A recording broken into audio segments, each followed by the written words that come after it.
ইন্নাল হামদুলিল্লাহ ওয়াসসালাতু ওয়াসসালামু আলা রাসূলিল্লাহ আম্মা বা'দ।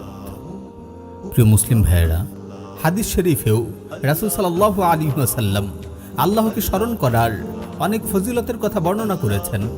রাসূল সাল্লাল্লাহু আলাইহি ওয়াসাল্লাম বলেছেন, আলা উনাব্বিউকুম বিখাইরি আ'মালিকুম ওয়া আযকাহা 'ইনদা মালিকিকুম ওয়া আরফা'iহা ফি দারাজাতিকুম ওয়া খায়রুল লাকুম মিন ইনফাকিয যাহাবি ওয়াল ওয়ারিক ওয়া খায়রুল লাকুম মিন আন তালকাউ আদুওয়াকুম ফাতাদরিবু আ'নাকাহুম ওয়া ইয়াদরিবু আ'নাকাকুম।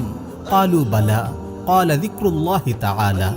আমি কি তোমাদেরকে তা জানিয়ে দেব না আমলের মধ্যে যা সর্বোত্তম, তোমাদের মালিকের কাছে যা অত্যন্ত পবিত্র, তোমাদের জন্য যা অধিক মর্যাদা বৃদ্ধিকারী, আল্লাহর পথে সোনারূপা ব্যয় করার তুলনায় যা তোমাদের জন্য উত্তম, এবং তোমরা তোমাদের শত্রুদের মুখোমুখি হয়ে তাদের হত্যা এবং তারা তোমাদের হত্যা করার চেয়েও অধিকতর শ্রেষ্ঠ।